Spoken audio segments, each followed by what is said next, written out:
Esto es El Casaqueo con Luis y Piña.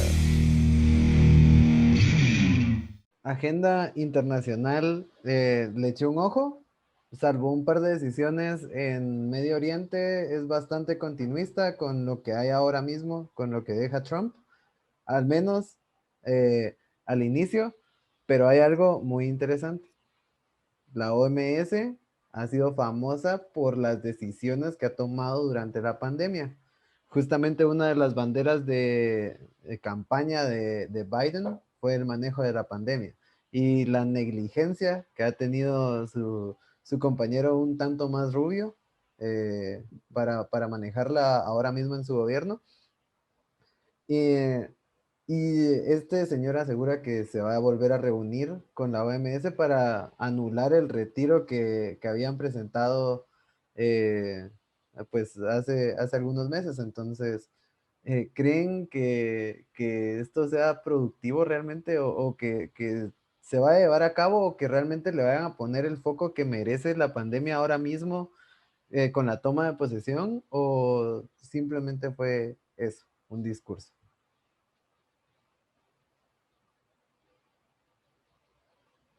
Kevin, tal vez porque está allá Sí, más sí, aludido. seguro. No, Ok, no, no sé si yo, a nosotros nos afecten las medidas de allá, ¿va? yo creo que es una oportunidad de Estados Unidos para posicionarse al frente del liderazgo que ha venido perdiendo a nivel internacional la pandemia y una nueva presidencia. Yo vería eso como una nueva oportunidad de aglutinar a favor de los Estados Unidos. No, en Guatemala se utiliza la palabra injerencia internacional de los Estados Unidos. Y Solo como dato curioso, el martes a mediodía ya estaban las noticias diciendo que habían más de 93,000 casos confirmados en Estados Unidos el día de las elecciones. Entonces yo me pongo a pensar, la gente se alarma por esos números y que esa gente que se confirmó el día de las elecciones no tenía COVID un día antes y 2 días antes, o sea, no es que ese día se hayan salido a contagiar, ¿va? O sea, ese día los cacharon porque estaban afuera, les tomaron temperatura y se confirmaron los casos, pero bueno, continuando, Kevin. sí, bueno, hoy fue 100,000 casos en un solo día aquí en los Estados Unidos. El día más fuerte de contagios, pero ya había concluido la idea principal. Yo lo veo como una ventana de oportunidad para que nuevamente Estados Unidos vuelva a reconfigurar el ajedrez en materia de política internacional. Ok, licenciada, y ahora ya más en su terreno. eh, se me ocurría a mí, y justo usted lo tocaba hace un momento con la gente esta que está promoviendo que se revise la votación. Eh, ¿Usted cómo cree que nos pudo haber beneficiado que Trump se quedara en el poder? ¿Había alguna razón por la que Guatemala quisiera mantener a Trump en el poder o tenía algún tipo de ventana ahí para nosotros? ¿Nos abría alguna puerta? ¿O es conveniente el cambio ahora mismo, en este momento?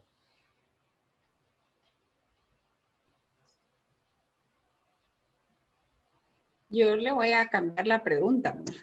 Ujú. Lo que sucede, y a mí me pareció que tenía razón, era en algunos puntos en su discurso Donald Trump cuando hablaba de la migración centroamericana y nuestra élite económica también ha sido sumamente, no sé, se ha beneficiado injustamente de la migración de personas de guatemaltecos, por ejemplo, salvadoreños,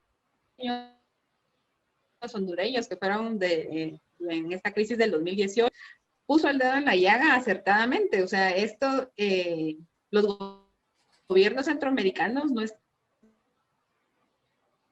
haciendo nada por hubieran este éxodo.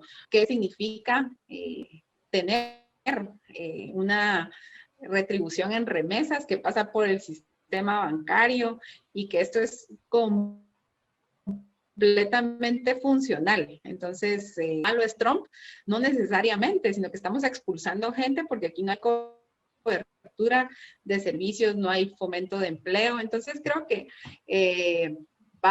podrían llegar a utilizar mal mis palabras o no leerme entre líneas o en el contexto, pero tenía razón. O sea, Trump tenía razón respecto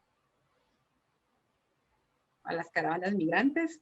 Esto porque los gobiernos no estaban haciendo nada. Entonces sentó, por ejemplo, al ministro de Gobernación, a Degenhardt, para firmar este acuerdo de tercer país seguro, como para decir, bueno, esto se tiene que acabar de raíz. Claro que las formas, el discurso es racista, es en contra de las personas, pero al final creo que sí puso estos puntos sobre la mesa. Obviamente vimos con muy malos ojos el trato que se daba a la niñez migrante. Luego salieron algunas aclaraciones en torno a que, bueno, algunas fotografías no eran reales, pero sabemos que de fondo sí. Y luego, si ustedes recuerdan, por ejemplo, el gobierno de Jimmy Morales, la canciller en su momento, completamente plegados al discurso de Trump y complacientes a más no poder, porque sabemos ahí que hay una relación en cuanto al sistema de justicia de Estados Unidos en el que sí han atacado y judicializado casos que acá no se conocían. Recordemos el caso de Mario Estrada, Valdizón. Entonces, creo que es más en torno a los sistemas que en cuanto a quién está en el gobierno. Y por eso es también la complacencia que hay de nuestros gobiernos de turno hacia el gobierno de Estados Unidos.